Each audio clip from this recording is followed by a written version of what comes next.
Hello बच्चों, आज की इस वीडियो लेक्चर में हम पढ़ेंगे क्लास 8th की इंग्लिश टेक्स्ट बुक का लेसन 1 जिसका नाम है the best Christmas present in the world. बच्चों, ये स्टोरी बहुत ही ज़्यादा इंटरेस्टिंग है। तो बच्चों, मैं आपसे रिक्वेस्ट करना चाहूँगा लेसन स्टार्ट करने से पहले कि आप अपने सामने जो आपकी टेक्स्ट बुक है उसको खोल के रखें, अपने हाथ में एक पेंसिल और एक इरेज़र लेके रखें, क्योंकि बच्चों ये लेसन समझाते समझाते मैं बीच बीच में जो इसमें डिफ़िकल्ट वर्ड हैं, जो इसमें कठिन शब्द हैं, उनकी मीनिंग भी बताऊंगा हिंदी में। तो आप अपने टेक्स्ट बुक पर ही उस वर्ड के सामने उस वर्ड का जो मीनिंग है हिंदी में उसको आप लिख लीजिएगा, ताकि जब भी आपकी क्लास में आपसे इस लेसन को पढ़ने के लिए कहा जाए तो आप अच्छे से इस लेसन को पढ़ लें, और जब भी आपके एग्ज़ाम हो तो आप अच्छे से रिवीजन करके क्लास में सबसे अच्छे मार्क्स लेके आएँ। तो बच्चों, चलिए अब इस लेसन को स्टार्ट करते हैं। इस लेसन में मैं आपको पूरे लेसन को इंग्लिश में पढ़ के और फिर उसको हिंदी में समझाऊंगा कि इस लेसन में आखिर स्टोरी है क्या। तो चलिए अब स्टार्ट करते हैं। बच्चों, स्टार्ट करने से पहले आप यहाँ देख सकते हैं, यहाँ पर लिखा हुआ है बिफोर यू रीड। तो बच्चों, थोड़ा सा साइज छोटा है फ़ॉन्ट का, तो मैं बढ़ा देता हूँ। आप यहाँ देखिए, यहाँ पर लिखा हुआ है बिफोर यू रीड। तो पढ़ने से पहले कुछ बातें हमें ये बताना चाहते हैं, तो चलिए देखते हैं कि क्या ये बताना चाहते हैं। तो यहाँ पर आप देखिए लिखा हुआ है, देयर आर सम डेट्स और periods of time in the history of the world that are so significant that everyone knows and remembers them. तो बच्चों, ये कह रहे हैं कि देयर आर सम डेट्स और periods of time in the history of world that are so significant that everyone knows and remembers them. तो बच्चों, वर्ल्ड की हिस्ट्री में कुछ ऐसी डेट्स या फिर कुछ ऐसे टाइम होते हैं, वो इतने ज़्यादा सिग्निफिकेंट का मतलब होता है महत्वपूर्ण, इतने ज़्यादा इम्पोर्टेंट, इतने ज़्यादा महत्वपूर्ण होते हैं कि हर कोई, एवरीवन नोज, हर कोई जानता है और उन्हें याद रखता है। तो बच्चों, चलिए आगे अब बढ़ते हैं। The story you will read mention such date and events. तो बच्चों, जो स्टोरी हम पढ़ने जा रहे हैं वो भी कुछ इसी से संबंधित है, मतलब वो भी कुछ डेट या कोई इवेंट से संबंधित है। अब आपके मन में आ रहा होगा कि इवेंट किसको बोलते हैं।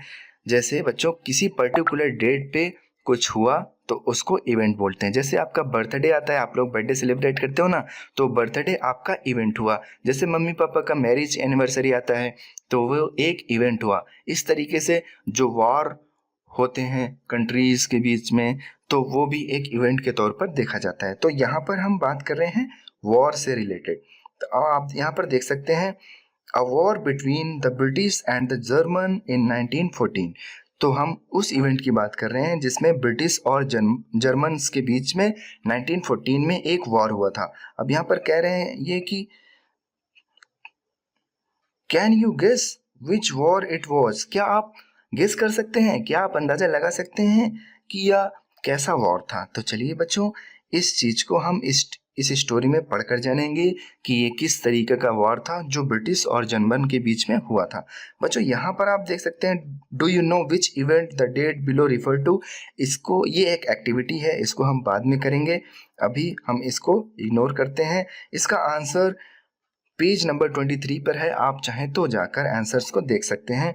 अभी फिलहाल में हम स्टोरी को स्टार्ट करते हैं। ये स्टोरी का पार्ट 1 है। तो चलिए अब स्टोरी की स्टार्ट करते हैं। तो यहाँ पर लिखा हुआ है, आई spotted it in a junk shop in Bridport और रोल टॉप डेस्क।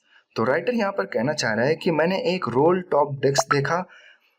स्पॉटेड मतलब देखा, जंक शॉप मतलब कबाड़ की दुकान पर, जो कि ब्रिडपोर्ट में थी। ब्रिडपोर्ट एक जगह का नाम है। उसने एक रोल टॉप डेस्क देखा एक कबाड़ की दुकान पर। अब आगे, the man said it was early 19th century and okay.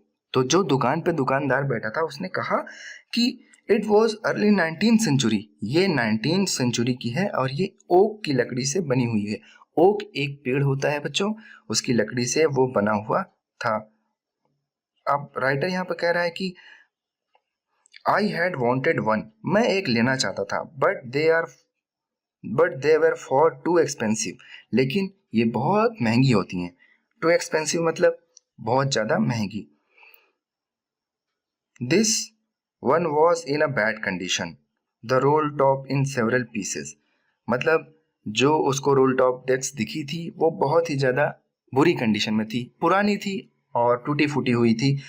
The role top in several pieces, तो जो रोल टॉप था उसका, उस डेस्क का जो रोल टॉप होता है, रोल टॉप का मतलब होता है उसका जो टॉप होता है बच्चों डेस्क का, वो रोल करता है एक तरीके से और उसमें ड्रॉवर वगैरह भी लगे रहते हैं। तो जो उसका रोल टॉप था वो टुकड़ों टुकड़ों में टूटा हुआ था। और फिर आगे यहाँ पर लिखा हुआ है one leg clumsily mended, scorch marks all down one side. यहाँ पर लिखा हुआ है कि उसका जो एक पैर था वो क्लम्सली मेंडेड, मतलब कि तार से बांधा हुआ था, बहुत ढीला ढाला। स्कॉच मार्क का मतलब होता है बच्चों कि उस पर झुलसने का निशान हुआ था, मतलब जैसे कि आग से कोई चीज जल गई हो। ऑल डाउन वन साइड, एक साइड में, तो इस तरीके की वो देखने में लग रही थी। अब आगे देखते हैं राइटर क्या कह रहा है। It was going for very little money, मतलब राइटर कह रहा है कि इतनी बुरी कंडीशन में थी कि उसका बहुत ही कम पैसा मिलेगा दुकानदार को। फिर राइटर कह रहे हैं कि I thought I could restore it, मतलब राइटर कह रहे हैं कि मैंने सोचा कि मैं इसको सही कर सकता हूँ, मैं इसको फिर से रिपेयर कर सकता हूँ। It would be a risk, a challenge, but I had to have it. यह राइटर के लिए कोई एक रिस्क होगा, एक चैलेंज होगा, लेकिन उसे वो रोल टॉप डेस्क चाहिए। तो अब राइटर क्या किए, I paid the man and brought it back to my work room. अब दोस्त बच्चों, मैं यहाँ पर राइटर बन के बोल रहा हूँ। मैंने उस दुकानदार को पैसे पे किया और मैं उसको अपने वर्क रूम में लेके आया। At the back of my garage, मेरा जो वर्क रूम था वो मेरे गैराज के पीछे था। I began work on it on Christmas Eve, और क्रिसमस ईव पर मैंने उस पर काम करना चालू किया, मतलब मैंने उसको सुधारना चालू किया, उस रोल टॉप डेस्क को। अब आगे, I remove the role top completely, मैंने जो रोल टॉप था उसको कंप्लीटली हटा दिया, रिमूव कर दिया। पुल्ड आउट द ड्रॉवर्स, मैंने ड्रॉवर्स को खींचा। उस रोल टॉप डेस्क में बहुत सारे ड्रॉर थे, ड्रॉर जो ऐसे खींच कर निकालते हैं ना डेस्क में से बच्चों, उसको बोलते हैं। तो मैंने जो है ड्रॉर को खींचा। The veneer had lifted almost everywhere, veneer होता है बच्चों की जो पॉलिश होती है, उस पे प्लास्टिक की पॉलिश होती है रोल टॉप डेस्क पे, उसको विनियर बोलते हैं। तो जो विनियर थी वो लगभग हर जगह से उखड़ चुकी थी। अब आगे,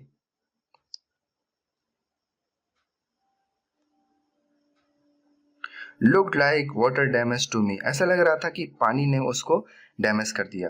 both fire and water had clearly taken their toll on this desk, तो मतलब बोथ फायर एंड वाटर, आग और पानी ने दोनों ने मिलकर बुरी तरीके से उस डेस्क को बिल्कुल डैमेज कर दिया था।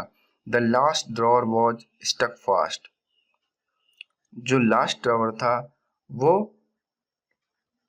फंस गया था। I tried all I could to ease it out gently, मैंने बहुत ज़्यादा ट्राई किया कि उसको मैं आराम से, या फिर जेंटली का मतलब होता है कि आराम से खींचना, मैंने बहुत ट्राई किया कि मैं उसको आराम से खींच लूं। In the and I used brute force, brute force का मतलब होता है बच्चों कि बहुत ज़्यादा ताकत लगाकर खींचना, तो ब्रूट फोर्स का मतलब होता है बहुत ज़्यादा ताकत से खींचना। तो फिर लास्ट में मैंने बहुत ज़्यादा ताकत से उसको खींचा। I struck it sharply with the side of my fist and the drawer flew open to reveal a shallow space underneath a secret drawer. तो बच्चों उसके बाद मैंने उसको शार्पली खींचा अपने हाथ से, फिस्ट का मतलब होता है हाथ से। The drawer flew open to reveal, जो ड्रॉवर था वो खुला और उसने रिवील मतलब उसने दिखाया a shallow space underneath a secret drawer. Underneath का मतलब होता है नीचे, मतलब एक खाली जगह थी, वहां पर एक सीक्रेट ड्रॉवर था।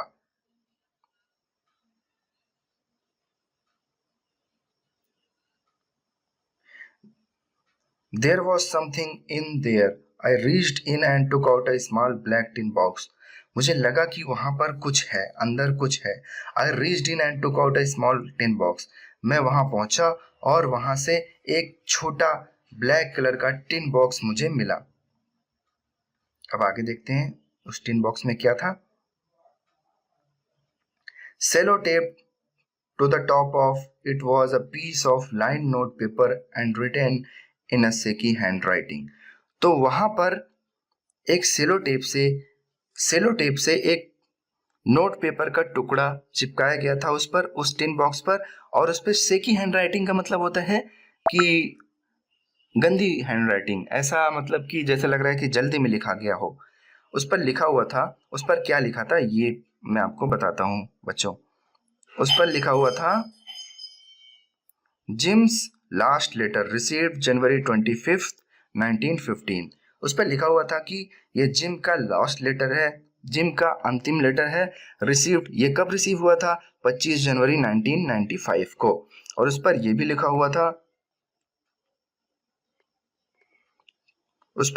हुआ था to be buried with me when the time comes.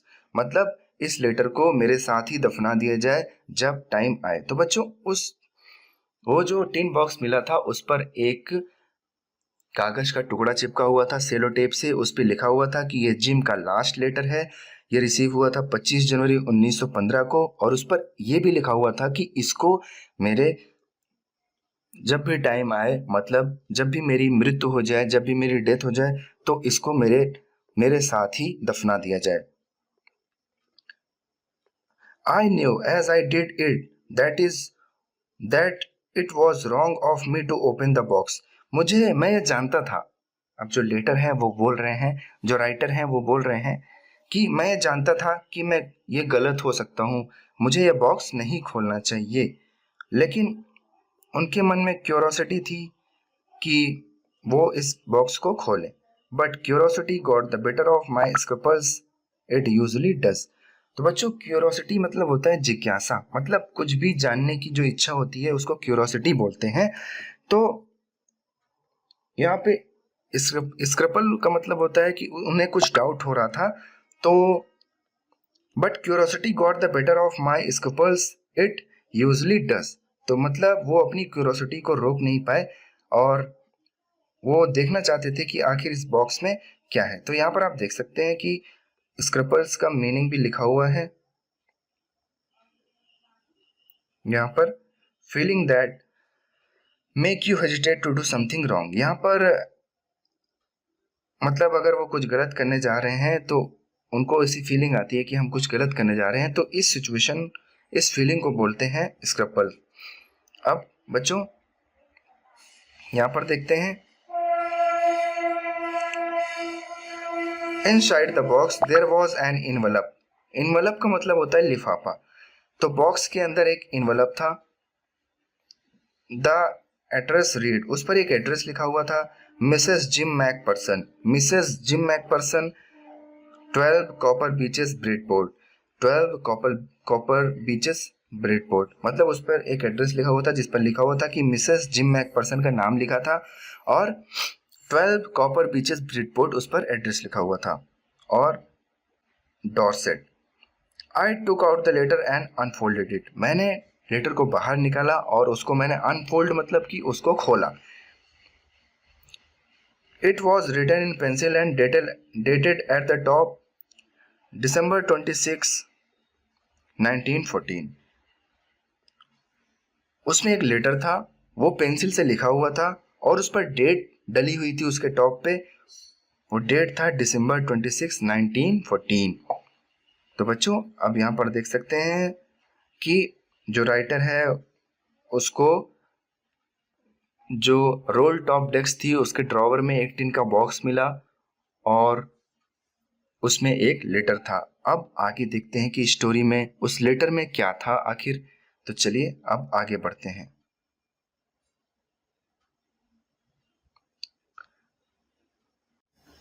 बच्चों हम लोग पहुंच चुके हैं लेसन के सेकंड पार्ट में जो लेटर मिला था राइटर को, उस लेटर में क्या लिखा है ये हम देखेंगे. तो चलिए यहाँ पर जो जिम मैकपर्सन थे उन्होंने अपनी वाइफ को एक लेटर लिखा है। उनकी वाइफ का नाम था कोनी। ये आप देख सकते हैं, मैं इसको येलो कलर से हाईलाइट कर दे रहा हूँ। उनकी वाइफ का जो नाम था, जिम मैकपर्सन की वाइफ का नाम था कोनी। तो जो जिम मैकपर्सन है वो अपनी एक स्टोरी बता रहे हैं एक लेटर के माध्यम से। जो लेटर राइटर को मिला है उस लेटर में वो एक इंसिडेंट शेयर करना चाहते हैं अपनी वाइफ से। तो देखें, चलिए देखते हैं कि इस लेटर में वो क्या शेयर करते हैं अपनी वाइफ से। तो उन्होंने अपनी वाइफ को ये लेटर लिखा है, आप देख सकते हैं। डियरेस्ट कोनी, कोनी उनकी वाइफ का नाम है। I write to you in a much happier frame of mind because something wonderful had just happen that I must tell. तो अपने वाइफ से कह रहे हैं, अब यहाँ पर मैं राइटर नहीं हूँ बच्चों, यहाँ पर मैं जिम मैकपर्सन की तरह आपको बोल के बताऊँगा। आप ये समझिए कि मैं जिम मैकपर्सन हूँ और अपनी वाइफ से एक इंसिडेंट बता रहा हूँ, ठीक है। इससे आपको समझने में आसानी होगी। तो मैं अपनी वाइफ से बोल रहा हूँ, इस लेटर में बोल रहा हूँ, ठीक। I write to you in a much happier frame of mind. मैं ये तुम्हारे लिए लिख रहा हूँ a much happier frame of mind. A much happier frame of mind में मतलब मैं खुशी के मूड में ये तुम्हारे लिए लिख रहा हूँ। Because something wonderful has just happened, क्योंकि कुछ ऐसा बहुत ही आश्चर्यजनक, कोई ऐसी आश्चर्यजनक घटना हुई है। दैट आई मस्ट टेल, जो मैं तुम्हें बताना ज़रूरी समझता हूँ। अब बच्चों आगे देखते हैं।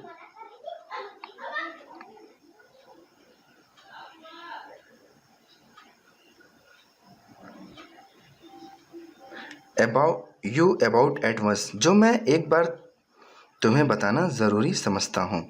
अब आगे क्या बताते हैं ये, चलिए देखते हैं। We were all standing to in our trenches yesterday morning, Christmas morning. तो बच्चों यहाँ पर ये बता रहे हैं, मतलब मैं बता रहा हूँ कि हम सब लोग अपने ट्रेंचेस में खड़े थे। ट्रेंचेस क्या होता है? ट्रेंचेस एक तरीके का खाई होता है, जैसे जो जहाँ पर युद्ध का मैदान होता है वहाँ पर जब दो सेना आपस में लड़ती हैं तो बच्चों जो सेना होती हैं वो अपने अपने साइड में ऐसा ऊंचा करके एक खाई जैसा बना लेती हैं जिसमें वो छुप कर बैठ सकें, तो उसे ट्रेंचेस बोलते हैं, ठीक है।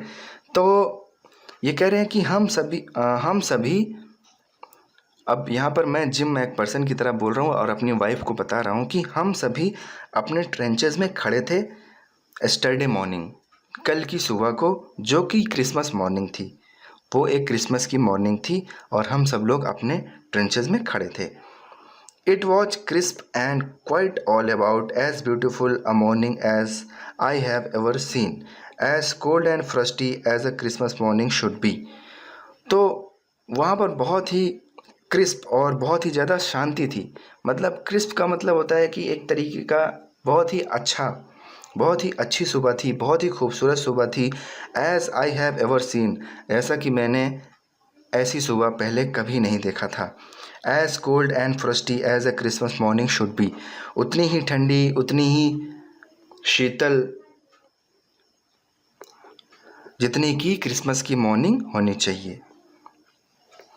I should like to be able to tell you that we began it, but the truth I am ashamed to say is that Fritz began it. तो अब ये कह रहे हैं कि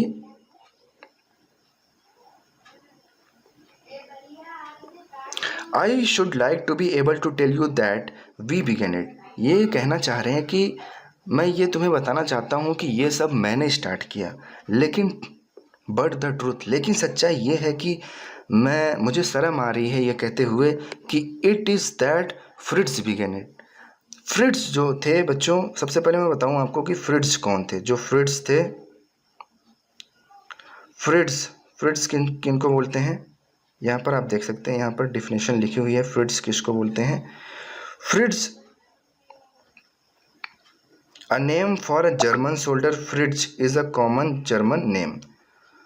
तो यहाँ पर जो फ्रिट्ज वर्ड का इस्तेमाल किया गया है ये जर्मन सोल्जर्स के लिए इस्तेमाल किया गया है। तो जो जिम मैकपर्सन थे वो ब्रिटिश सोल्जर थे, वो ब्रिटिश सोल्जर्स के ऑफिसर थे और जो फ्रिट्स थे वो सोल्जर्स थे, वो सैनिक थे जर्मन साइड के। तो बच्चों यहाँ पर ये कह रहे हैं कि जो फ्रिट्स थे उन्होंने ये स्टार्ट किया, वो इंसिडेंट जिसके बारे में ये अपनी वाइफ से बताने जा रहे हैं। तो चलिए मैं अब जिम मैक पर्सन बन के फिर से बताता हूँ।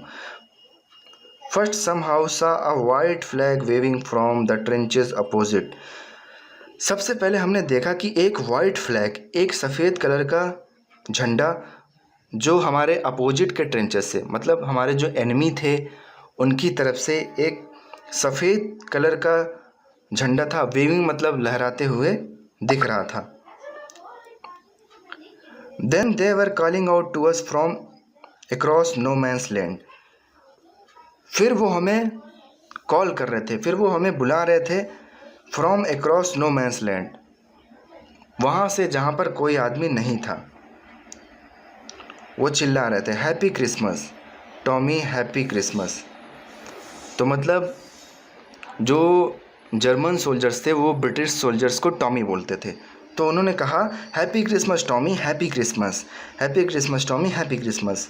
व्हेन वी हैड, उन्होंने क्रिसमस की बधाइयाँ दी। जो ब्रिटिश सोल्जर्स थे उनको जर्मन सोल्जर्स ने क्रिसमस की बधाइयाँ दी। When we had got over the surprise, some of us shouted back।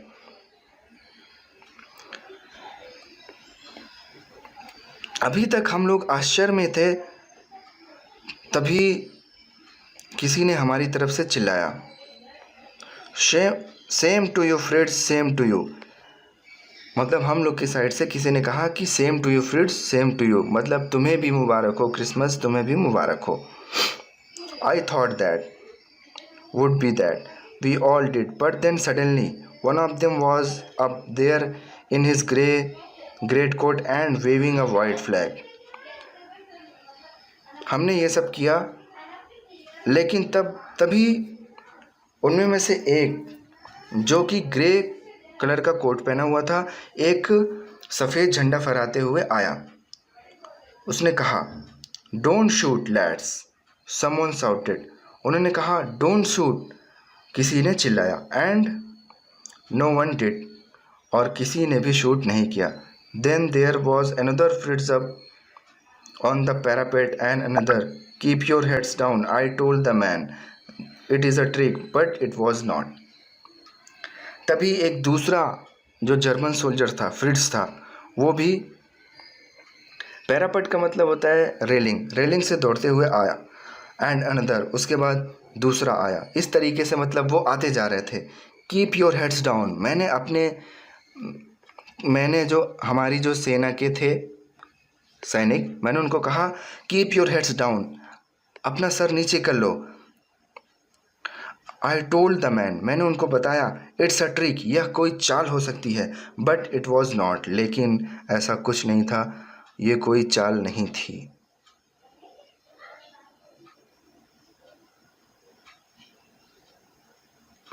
अब आगे देखते हैं बच्चों।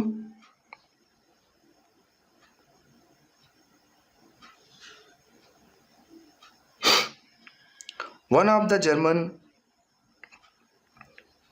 Germans were waving a bottle above his head. It's a Christmas day, Tommy. We have snaps. We have sauces. We meet you? Yes. By this time, there were dozens of them walking towards us across no man's land and not a rifle between them. तो बच्चों, one of the German was waving a bottle above his head. एक German था जो अपने sir पर एक बोतल रखे हुए था और सर के ऊपर एक बोतल को ऐसे ऐसे हिला रहा था। It's a Christmas day Tommy, वो हमसे कह रहा था कि ये क्रिसमस का दिन है। वी हैव स्नैप्स, स्नैप्स एक तरह की शराब होती है जो ग्रेन्स, जो अनाज से बनती है। वी हैव सॉसेस, उनके पास सॉसेस का मतलब होता है डिब्बा बंद गोश्त, डिब्बा बंद मांस। तो उन्होंने कहा कि हमारे पास शराब है, हमारे पास डिब्बा बंद मांस है। वी मीट यू, क्या हम मिले? यस, हाँ। By this time there were dozen of them walking toward us, इस समय इस समय जो जर्मन के सैनिक थे वो कम से कम डजन के हिसाब से थे और सब हमारी तरफ आ रहे थे अक्रॉस नो मैंस लैंड, मतलब कि जहाँ पर कोई आदमी नहीं था उधर से आ रहे थे। Not a rifle between them, और उनके पास कोई भी राइफल नहीं थी। अब आगे, little private Morris was the first up, come on boys. उसके बाद एक लिटिल प्राइवेट मॉरिस आया और उसने कहा come on boys, what are we waiting for, हम किसका इंतज़ार कर रहे हैं। And then there was no stopping them, तब उसके बाद वहाँ कोई नहीं रुका। आई वॉज द ऑफिसर, मैं ऑफिसर था। I should have stop them there and then, I suppose, but the truth is that it never even occurred to me I should, मुझे उन्हें रोकना चाहिए। एंड देन, मैं ऐसा करना चाहता था, लेकिन सच्चाई ये है कि मुझसे ऐसा हो ही नहीं पाया। All along their line and ours I could see men walking slowly towards one another, grey coats, khaki coats meeting in the middle। फिर हमने देखा कि हमारी लाइन से और जो हमारी सीमा थी और जो उनकी सीमा थी वहाँ से लोग आ जा रहे हैं एक दूसरे की ओर। ग्रे कोट वाले और खाकी कोट वाले एक दूसरे से मिल रहे हैं, मतलब दोनों तरफ की जो सेनाएं थी वो एक दूसरे से मिलने लगी। And I was one of them, और मैं भी उनमें से एक था। I was part of this, मैं उसका एक हिस्सा था। In the middle of the war we were making peace, war के बीच में, युद्ध के बीच में हम जो है शांति बना रहे थे। You can not imagine, you can not imagine dearest Connie, तुम इमेजिन नहीं कर सकती। My feeling as I looked into the eyes of Fritz officer, मेरे फीलिंग के बारे में जब मैंने फ्रिट्ज ऑफिसर की आंखों में देखा। Who approached me and hand out stretched, जो मेरी तरफ आया। अप्रोच्ड मतलब मेरी तरफ आया, hand out stretched, out stretched का मतलब उसने अपना हाथ फैलाया। हैंस वुल्फ जो फ्रिट्ज ऑफिसर था, जो जर्मनी के साइड का जो ऑफिसर था उसका नाम था हैंस वुल्फ। ही सेड, उसने कहा, gripping my hand and warmly and holding it, उसने कहा मैं हैंस वुल्फ हूँ, और उसने ग्रिपिंग मतलब मेरे हाथ को पकड़ लिया, my hand warmly and holding it, मुझसे हाथ मिलाया। आई एम फ्रॉम डसलडॉर्फ, मैं डसलडॉर्फ से हूँ, मतलब मेरा घर डसलडॉर्फ में है। I play the cello in the orchestra, cello एक तरीके का इंस्ट्रूमेंट होता है वायलिन की तरह बच्चों, जिसको बजाते हैं। तो यहाँ पर आप देख सकते हैं ये लिखा हुआ है, अ musical instrument like a large violin, एक बड़े वायलिन की तरह एक म्यूज़िकल इंस्ट्रूमेंट होता है जिसे बजाया जाता है। तो ये कह रहे हैं कि मैं, जो जर्मन के ऑफिसर हैं वो कह रहे हैं कि मैं डसलडॉर्फ से हूँ, मैं ऑर्केस्ट्रा तो आप लोग जानते ही होंगे जो संगीत वगैरह बजाते हैं। तो वो कह रहे हैं कि मैं डसलडॉर्फ से हूँ और मैं ऑर्केस्ट्रा में सोलो बजाता हूँ। हैप्पी क्रिसमस, उन्होंने जिम मैकपर्सन को हैप्पी क्रिसमस विश किया, मतलब उन्होंने मुझे क्रिसमस विश किया। क्योंकि बच्चों अभी मैं जिम मैकपर्सन बनकर अपनी वाइफ को उस लेटर के थ्रू मैं बता रहा हूँ कि क्या इंसिडेंट हुआ था, ताकि आपको ज़्यादा समझ में आ जाए। अब आगे बढ़ते हैं। Captain Jim McPherson, I replied, captain Jim McPherson, मतलब मैंने भी अपना इंट्रोडक्शन दिया। मैंने कहा, मैंने जवाब में कहा, कैप्टन जिम मैकपर्सन, मैं कैप्टन जिम मैकपर्सन हूँ। And a happy Christmas to you too, और फिर मैंने उनको भी क्रिसमस की बधाइयाँ दी, जैसे कि a happy Christmas to you too. I am a school teacher from Dorset, मैं एक स्कूल शिक्षक हूँ, मैं एक स्कूल टीचर हूँ डोरसेट में, in the west of England, Dorset England के वेस्ट में पड़ता है। ओह डोरसेट, ही स्माइल्ड, उसने डोरसेट की बात सुनकर स्माइल किया। उसने कहा, आह डोरसेट, अरे Dorset, I know this place, मैं तो इस जगह को जानता हूँ। I knew it very well, मैं इसको अच्छी तरीके से जानता हूँ। जो जर्मन सैनिक का ऑफिसर था उसने कहा कि अच्छा डोरसेट को तो मैं अच्छी तरीके से जानता हूँ। I knew it very well. We shared my rum ration and his excellent sausages. हमने अपना जो राशन था, रम राशन का मतलब जो खाने पीने की चीज़ें थी उसको उनके साथ शेयर किया। हिज एक्सीलेंट सॉसेस, और जो उनके पास डिब्बा बंद मांस था हमने आपस में शेयर किया। एंड वी टॉक्ड, फिर हमने बात की। कोनी, फिर मैं अपनी कोनी मतलब अपनी वाइफ से बोल रहा हूँ। हाउ वी टॉक्ड, हमने कैसे बात किया। He spoke almost perfect English, वो ऑलमोस्ट अच्छी इंग्लिश बोल लेता था, एकदम परफेक्ट इंग्लिश बोल लेता था। But it turn out that he had never set foot in Dorset, लेकिन उसने कभी भी डोरसेट में अपना कदम भी नहीं रखा था। Never even been to England, यहाँ तक कि वो कभी इंग्लैंड भी नहीं गया था। He had learned all he new of England from school, वो जो भी इंग्लैंड के बारे में जानता था वो अपने स्कूल से जानता था। And from reading books in English, और इंग्लिश की किताबों को पढ़कर। His favourite writer was Thomas Hardy, उसके जो फेवरेट राइटर थे जो कि एक ब्रिटिश राइटर थे, उनका नाम था Thomas Hardy. His favourite book, उनका जो फेवरेट बुक था far from the madding crowd, वो थी far from the madding crowd. So out there is no man's land, we talk of Bathsheba and Gabriel Oak and Sergeant Troy and Dorset. जब वहाँ पर so out there is no man's land, no man's land पर हमने Bathsheba, Gabriel Oak, Sergeant Troy and Dorset के बारे में बहुत सारी बातें की। He had a wife and a son, उसकी एक पत्नी और एक बेटा भी था। बोर्न जस्ट 6 months एगो, जो कि उसका बेबी था वो 6 महीने पहले ही पैदा हुआ था। As I looked about me there was huddles of khaki and grey everywhere,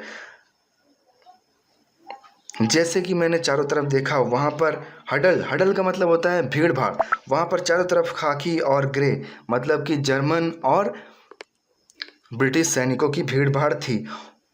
all over no man's land, मतलब जो नो मैंस लैंड था मतलब जहाँ पहले कोई आदमी नहीं दिखता था, वहाँ पर जर्मन और ब्रिटिश सैनिकों की भीड़ थी। स्मोकिंग, कुछ स्मोक कर रहे थे। लाफिंग, कुछ लोग हंस रहे थे। टॉकिंग, कुछ लोग बात कर रहे थे। ड्रिंकिंग, कुछ लोग ड्रिंक कर रहे थे। कुछ लोग ईटिंग, कुछ लोग खाना खा रहे थे। Hans Wolf and I shared what was left to your wonderful Christmas cake. फिर हैंस वुल्फ और फिर मैंने अपने क्रिसमस केक के बारे में बातें शेयर की। कोनी मतलब वो मैं कोनी से कह रहा हूँ। ही थॉट द मार्जिपन एक तरीके का हलवा होता है, या फिर आप केक बोल सकते हो, जो ऑलमंड जो कि बादाम से बना होता है। He thought the marzipan was the best he had ever tasted, जो मार्जिपन था उसने सोचा कि ये जो मार्जिपन है ये सबसे बेस्ट है टेस्ट के मामले में। आई एग्रीड, मैं सहमत हुआ। वी एग्रीड अबाउट एवरीथिंग, हम एक दूसरे से हर चीज़ के बारे में सहमत हो गए।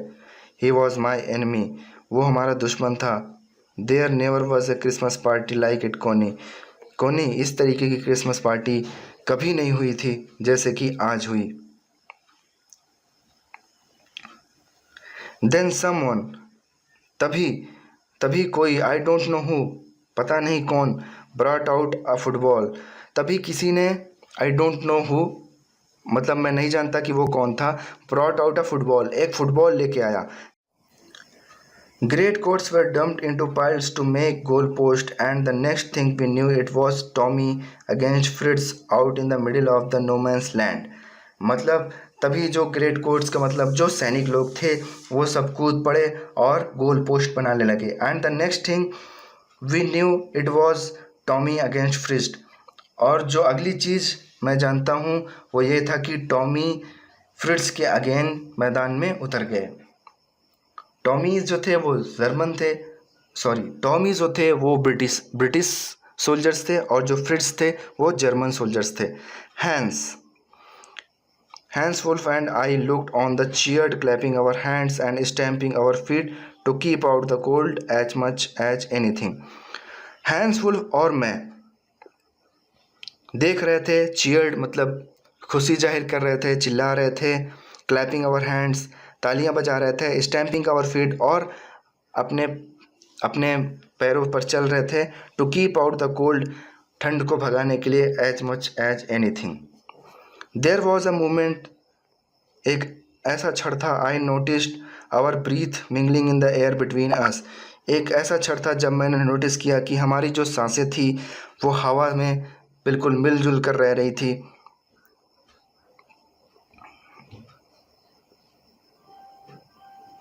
ही saw it too and smiled, उसने भी देखा और स्माइल किया। जिम मैकपर्सन, उसने कहा Jim McPherson, he said after a while, काफ़ी देर बाद उसने बोला, I think this is how we should resolve the war, I think, मैं सोचता हूँ कि इस तरीके से हमें वॉर का हल निकालना चाहिए, मतलब इस तरीके से हमें वॉर बंद करना चाहिए, हमें युद्ध नहीं करना चाहिए।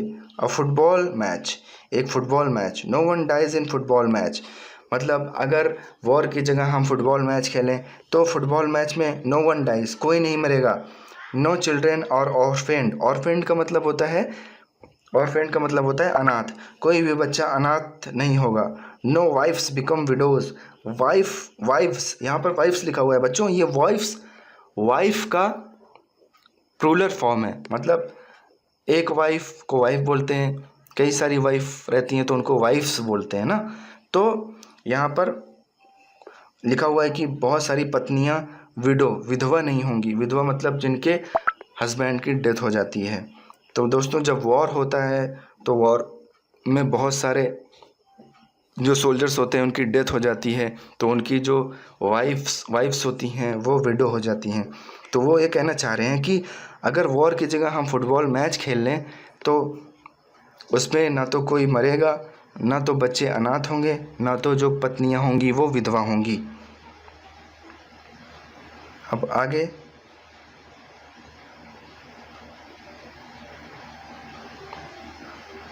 आई would prefer cricket, I told him, मैंने उसे बताया कि मैं क्रिकेट को प्रेफर करूँगा। Then we Tommies could be sure of winning probably, तब मैं ये श्योर हो जाऊँगा कि हम टॉमीज़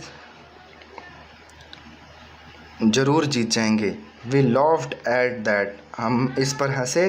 and together we watch the game, और फिर साथ में मैच को देखा। सैड टू से,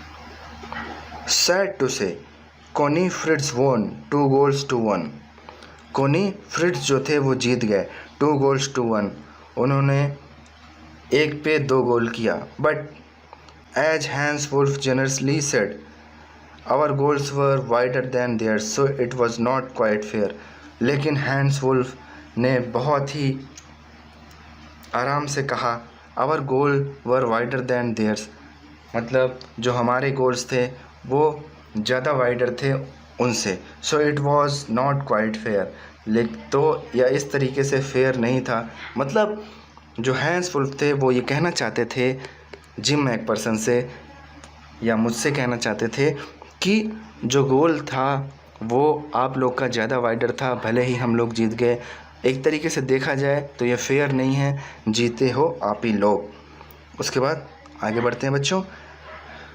द टाइम केम, टाइम आ गया, एंड ऑल टू सून, बहुत जल्द आ गया। When the game was finished, जब गेम ख़त्म हुआ, the snaps and the rum and the sausage had long since run out, जो स्नैप्स था, जो शराब थी, जो रम था, जो सॉसेस, जो डिब्बा बंद मांस था, सब कुछ ख़त्म हो गया। And we knew it was all over, फिर हमने जाना कि सब कुछ ख़त्म हो गया। I wished Hans well and told him I hope he would see his family again soon,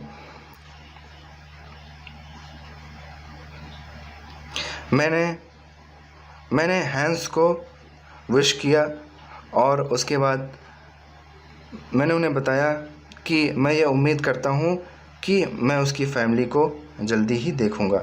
that the fighting would end and we could all go home, जिससे कि फाइटिंग जो हमारे बीच झगड़ा है वो ख़त्म हो और हम सभी घर जा सकें। I think that is what every soldiers want on both side, Hans Wolf said, Hans Wolf ने भी कहा, मैं भी ऐसे ही सोचता हूँ कि दोनों साइड के जो सोल्जर्स हैं, दोनों साइड के जो सिपाही हैं, वो भी ऐसा ही चाहते हैं कि ये जो लड़ाई है, ये जो वॉर है वो बंद हो और सब अपनी अपनी फैमिली, अपने अपने घर जाएं। टेक केयर जिम मैकपर्सन, उसने कहा अपना ख्याल रखना Jim McPherson. I shall never forget this moment nor you, he saluted.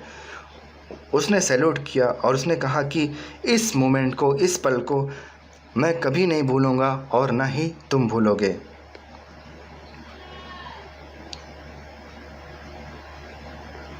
And walked away from me slowly unwillingly. Unwillingly मतलब कि बिना मन के, बिना इच्छा के।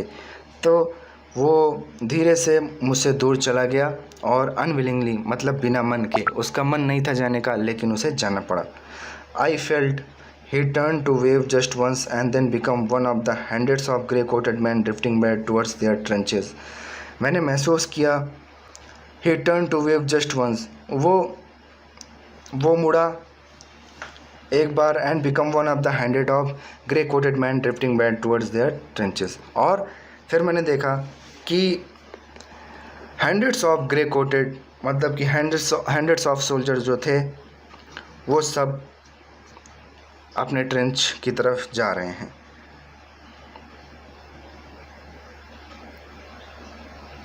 That night back in our dugouts. डगआउट्स का मतलब होता है बच्चों कि गड्ढे खोदकर उसमें रहने का स्थान बनाते हैं। जैसे जो युद्ध का मैदान होता है तो वहाँ पर सैनिक लोग गड्ढे खोद कर वहाँ पर रहने का स्थान बनाते हैं, उसे डगआउट बोलते हैं। एक तरीके से वो कैंप होते हैं। तो यहाँ पर that night back in our dugouts, उस रात जब हम अपने डगआउट्स में थे। वी हर्ड देम, हमने उन्हें सुना। सिंगिंग अस कैरोल, कैरोल एक तरीके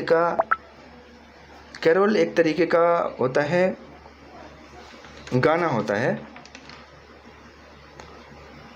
जिसे आप एक तरीके का मतलब एक स्पेसिफिक गाना होता है जिसे लोग गाते हैं।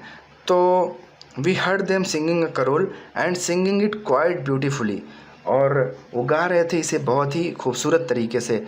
It was still night silent night, ये जो रात थी अभी भी शांत रात थी। Our boys give them a rousing chorus of while shepherds watched, हमारे जो सैनिक थे उन्होंने भी राउजिंग कोरस मतलब होता है बच्चों कि मतलब कि साथ में ही वो भी, हमारे भी जो सैनिक थे वो भी गाने लगे। We exchange carols for a while then we all fell silent, हमने अपने कैरोल्स थे मतलब हमने आपस में जो संगीत थे उसको गाया। Then we all fell silent, फिर हम सभी चुप हो गए। We had our time of peace and goodwill, a time I will treasure as long as I live. अब हम जो है बहुत ही शांत और बहुत ही अच्छा महसूस कर रहे थे। A time I will treasure as long as live, ये ऐसा समय था जिसको मैं हमेशा से जीना चाहता था। अब आगे, डियरेस्ट कोनी, by Christmas time next year, this war will be nothing but a distance and terrible memory.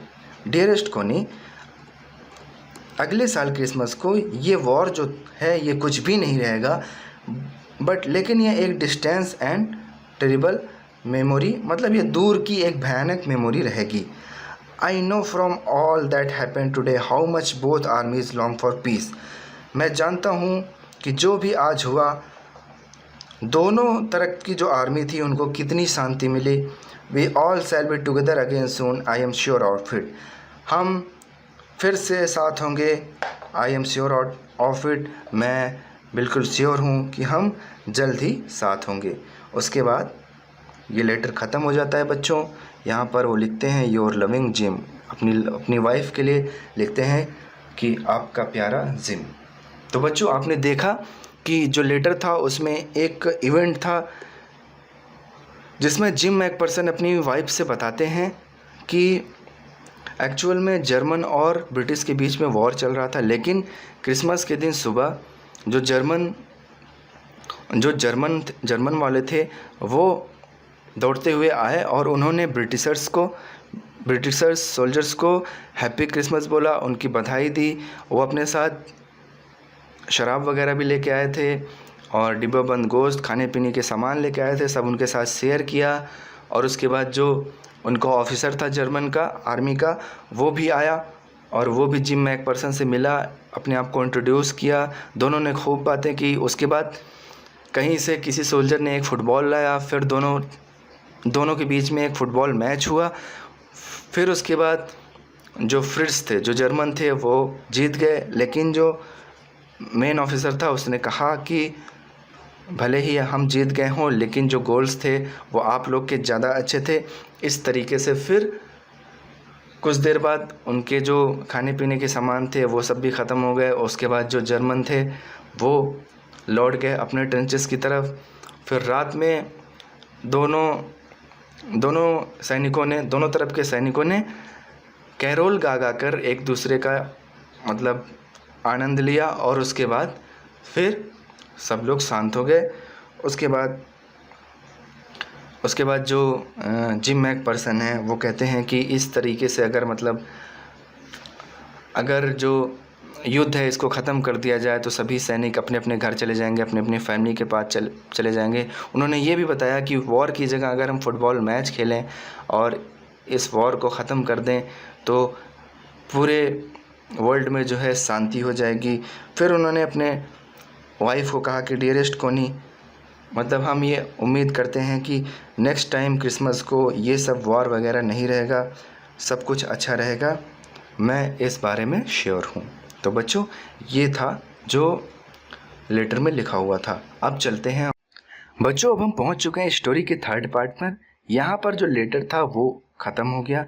अब यहाँ पर जो राइटर है उसकी बात आ गई। अब जिम मैकपर्सन और उनकी वाइफ की बात ख़त्म हो गई, लेटर की बात ख़त्म हो गई।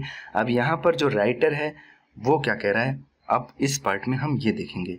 राइटर क्या करता है, कहाँ जाता है, ये सब कुछ इस पार्ट में हम देखेंगे। तो चलिए अब स्टार्ट करते हैं। तो थर्ड पार्ट में अब ये जो राइटर है जिसने रोल टॉप डेस्क खरीदा था, जिसको लेटर मिला था, वो बोल रहा है। तो मैं एज अ राइटर अब बोलूँगा। तो बच्चों, आपको समझने के लिए आप लोग समझें कि मैं राइटर हूँ, मैं बोल रहा हूँ। I folded the letter again and slipped it carefully back into its envelope. Envelope मतलब लिफाफा होता है। I folded, मैंने लेटर को फोल्ड किया फिर से, और slipped it carefully back. Slipped it carefully back का मतलब है कि मैंने उसको वापस से उस envelope मतलब लिफाफा, उस लिफाफे में रख दिया। I kept awake all night, मैं पूरी रात जगा। By morning I knew what I had to do, सुबह को मुझे ये पता था कि मुझे क्या करना है। I drove into Bridgeport, drove, drive का सेकेंड पार्ट है ड्रॉव। तो मैंने ब्रिडपोर्ट के लिए ड्राइव किया। Just a few miles away, Bridport just a few miles away, Bridport जो था वो कुछ ही मील दूर था। I asked a boy walking his dog where Copper Beeches was, फिर मैंने एक बच्चे से पूछा जो अपने डॉग के साथ वॉक कर रहा था कि कॉपर बीचेस कहाँ था। House number 12 turn out to be nothing but a burned out shell, जो हाउस नंबर 12 था वो कुछ नहीं था, सिर्फ और सिर्फ वो एक बर्नड आउट सेल, वो एक तरीके से जला हुआ, burned out, destroyed by fire, मतलब कि एक जला हुआ खोखले की तरह दिख रहा था।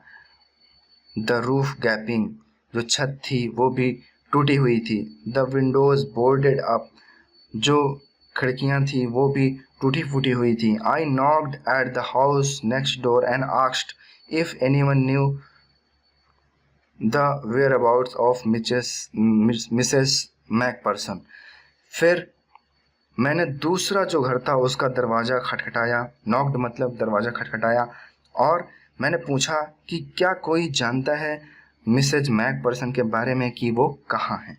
वेयर अबाउट्स, मिसेज मैकपर्सन कहाँ हैं। Oh yes said the old man in his slippers, oh हाँ, एक बूढ़े आदमी ने जो कि स्लीपर में था उसने कहा ही न्यू हर वेल, वो उसे अच्छी तरीके से जानता था। अ लवली ओल्ड लेडी, एक प्यारी बूढ़ी औरत। ही टोल्ड मी, उसने बताया। A bit muddle headed, मडल headed का मतलब होता है कि थोड़ी सी, जैसे बूढ़े लोग होते हैं थोड़ा सा अपने आप में ही कंफ्यूज रहते हैं, तो उन्हें बोलते हैं मडल हेडेड बच्चों।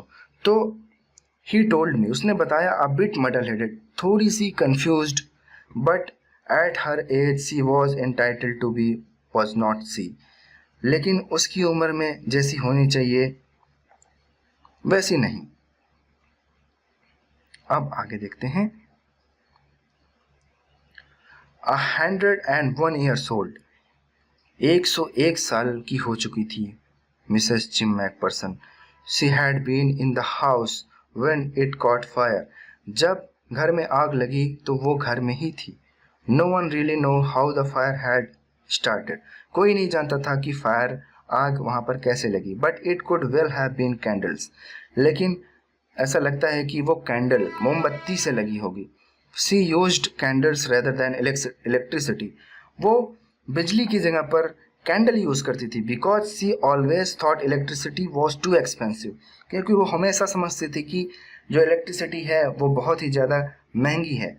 The fireman had got her out just in time, जो फायरमैन था, जो आग बुझाने वाला था, उसने उनको सही टाइम पर बाहर निकाल लिया। She was in a nursing home now, अब वो एक नर्सिंग होम में है। ही टोल्ड मी, उसने मुझे बताया। Burlington house on the Dorchester road on the other side of town, Burlington house जो कि डॉर्चेस्टर रोड पर है, जो कि इस शहर के दूसरे हिस्से में है, दूसरे साइड में है। तो अब जो है राइटर वहां जाएगा डॉर्चेस्टर में। तो बच्चों आगे देखते हैं क्या होता है।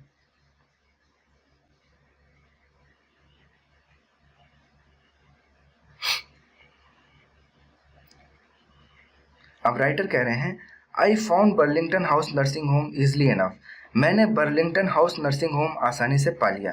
There were paper chains up in the hallway and lighted Christmas tree stood in the corner with lopsided angle on the top. तो बच्चों जैसे कि उस समय क्रिसमस का दिन था, तो चारों तरफ जो है लाइटेड क्रिसमस स्टूड, जो क्रिसमस ट्री थे, लाइटेड मतलब कि लाइट से बने हुए जो क्रिसमस ट्री थे वो सब खड़े हुए थे। और I said I was a friend, मैंने कहा कि मैं एक फ्रेंड हूँ। Come to visit Mrs McPherson, मैं मिसेस मैकपर्सन का एक दोस्त हूँ और मैं उनसे मिलने आया हूँ, मैं उन्हें देखने आया हूँ। To bring her a Christmas present, और मैं उनके लिए एक क्रिसमस उपहार लेकर आया हूँ। I could see through into the dining room where everyone was wearing a paper hat and singing, मैं देख सकता था डाइनिंग रूम से कि वहाँ पर सब लोग पेपर हैट पहने हुए थे और गाना गा रहे थे।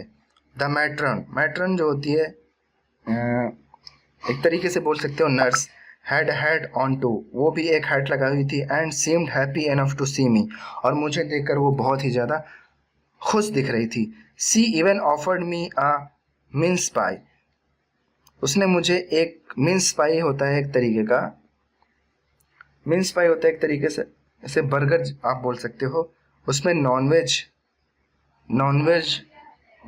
स्टफ पड़ा होता है बच्चों, मतलब उसको बोलते हैं मिन्स पाई। एक खाने का है, आप समझ लीजिए कि बर्गर टाइप का। उसने मुझे बर्गर ऑफर किया। She walked me along the corridor, वो मुझे अपने साथ कॉरिडोर, कॉरिडोर का मतलब होता है गलियारा, एक गलियारे में ले गई। Mrs McPherson is not in with the others, जो मिसेज मैकपर्सन थी वो और लोग के साथ नहीं थी नर्सिंग होम में। शी टोल्ड मी, उसने मुझे बताया।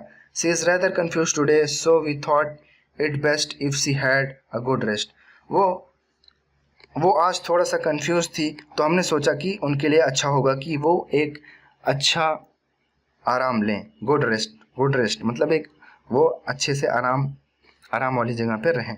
सी has no family you know, उनकी कोई फैमिली नहीं है तुम्हें पता है। नो वन विजिट्स, कोई देखने नहीं आता। So I am sure she will be only too pleased to see you, तो मैं श्योर हूँ कि वो तुम्हें देखकर बहुत ही ज़्यादा खुश होंगी। She took me into the conservatory with weaker chair and potted plant all around and left me, उसने मुझे कंजर्वेटरी मतलब कि जहाँ पर लोगों को अलग से रखा जाता है नर्सिंग होम वगैरह में, उसको कंजर्वेटरी बोलते हैं। तो मुझे कंजर्वेटरी में ले गई। वीकर चेयर्स की मदद से पॉटेड प्लांट वहाँ पर थे, वहाँ पर बहुत सारे पेड़ पौधे लगे हुए थे, और फिर उसने मुझे वहाँ पर छोड़ दिया। अब आगे क्या होता है? अब ये पहुँच गए हैं मिसेस जिम मैकपर्सन के पास। अब देखिए वहाँ पर क्या होता है। The old lady was sitting in a wheel chair. जो मिसेस जिम मैकपर्सन थी वो एक व्हील चेयर पर बैठी थी। Her hands folded in her lap. उनका हाथ उनकी गोद में था। She had silver white hair pinned into a wispy bun. उनके जो बाल थे वो सिल्वर वाइट थे और बन बना हुआ था, उनके बाल का बन बना हुआ था, उसमें उन्होंने पिन लगाया हुआ था। She was gazing out at the garden. वो गार्डन में, गेजिंग आउट मतलब घूरना होता है एक तरीके से, वो गार्डन में घूर रही थी। Hello I said. हेलो मैंने कहा। She turned and look up to me vacantly. उन्होंने बहुत ही नॉर्मल तरीके से मेरे तरफ, वैकेंटली का मतलब कि ज़्यादा ध्यान नहीं दिया, लेकिन मेरी तरफ मुड़ी और मुझे देखा। Happy Christmas Connie. मैंने कहा happy Christmas Connie. I went on. फिर उसके बाद मैं बोल रहा था। I found this. मैंने यह पाया। I think it is yours. मैंने यानी कि राइटर ने, उन्होंने बताया कि मैंने बताया कि मैं ये पाया हूँ, वो जो टिन का बॉक्स था जो लेटर था, और मैंने उनसे कहा कि मुझे लगता है ये आपका है।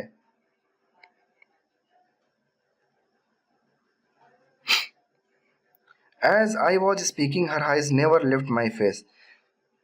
जब मैं उनसे बोल रहा था तो जो उनकी आंखें थी मेरे फेस पर ही टिकी हुई थी। I open the tin box and gave it to her. मैंने टिन बॉक्स को खोला और उन्हें दिया। That was the moment her eyes lit up with recognition.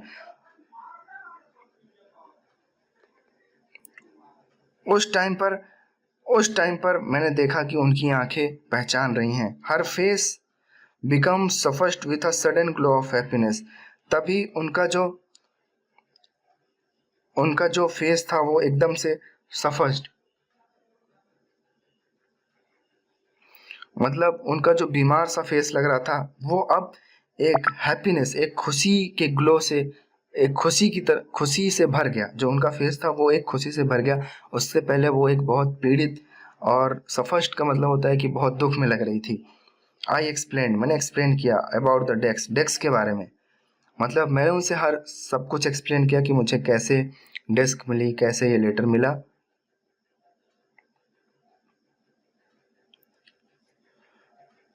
But I don't think she was listening. लेकिन मुझे ऐसा लगता है कि वो सुन नहीं रही थी। फॉर अ वाइल, कुछ समय के लिए।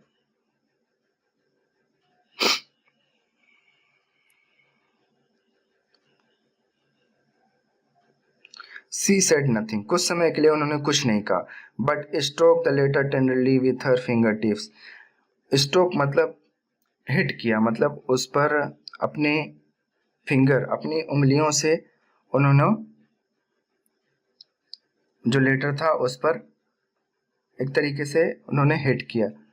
Suddenly she reached out and took my hand. अचानक से वो आगे बढ़ी और मेरा हाथ पकड़ा। Her eyes were filled with tears. उनकी जो आंखें थी वो आंसुओं से भरी हुई थी। You told me you would come by Christmas. तुमने मुझे बताया था। अब मिसेस जिम मैकपर्सन बोल रही हैं राइटर से। यू टोल्ड मी, आपने मुझे बताया था। You you would come home by Christmas, कि तुम घर आओगे। डियरेस्ट तुमने मुझे बताया था कि तुम क्रिसमस पर घर आओगे। सी सेड, उन्होंने कहा। एंड हियर यू आर, और देखो तुम आ गए। The best Christmas present in the world come closer. The best Christmas present in the world, ये मेरे लिए क्रिसमस का सबसे अच्छा तोहफा होगा। कम क्लोजर, पास आओ। जिम डियर, प्रिय जिम, सिट डाउन, बैठ जाओ। प्रिय जिम, बैठ जाओ। अब ये जो मिसेस जिम मैकपर्सन थी वो राइटर को ये समझ रही हैं कि जिम मैकपर्सन ही आ गए हैं, क्योंकि उन्होंने वादा किया था कि मैं क्रिसमस पर घर आऊँगा। वो समझ रही हैं कि ये जो राइटर है वो जिम मैकपर्सन है। I sat down beside her. मैं उनके बगल में बैठ गया and she kissed on my cheek, उन्होंने मेरे गालों पर किस किया।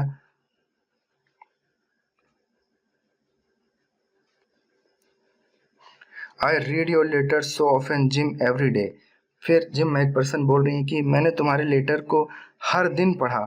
आई wanted to hear your voice in my head, मैं तुम्हारी आवाज़ को अपने माई हेड, मतलब कि मैं तुम्हारी आवाज़ को अपने अंदर सुनना चाहती हूँ। It always made me feel you were with me, मुझे ये हमेशा ऐसा फील कराती हैं कि तुम मेरे साथ थे। एंड नाउ यू आर, और अब तुम मेरे साथ हो। Now you are back, you can read it to me yourself, अब तुम वापस आ गए हो, अब तुम इसको मेरे साथ पढ़ सकते हो। Would you do that for me Jim dear, क्या तुम मेरे लिए ये करोगे।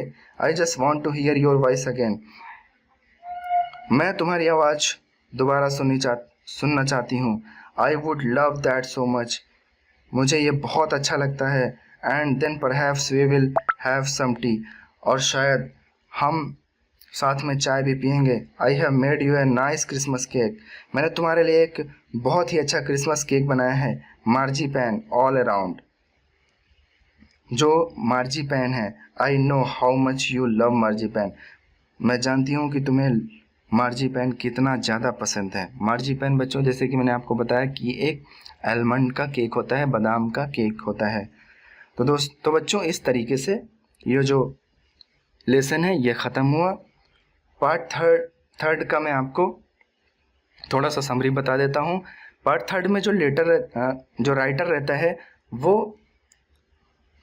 लेटर को वापस इनवलप में डाल देता है। उसके बाद वो डिसाइड करता है कि वो मिसेस जिम मैकपर्सन से मिलने जाएगा। तो वो लेटर पर जो एड्रेस लिखा रहता है उस एड्रेस पर जाता है।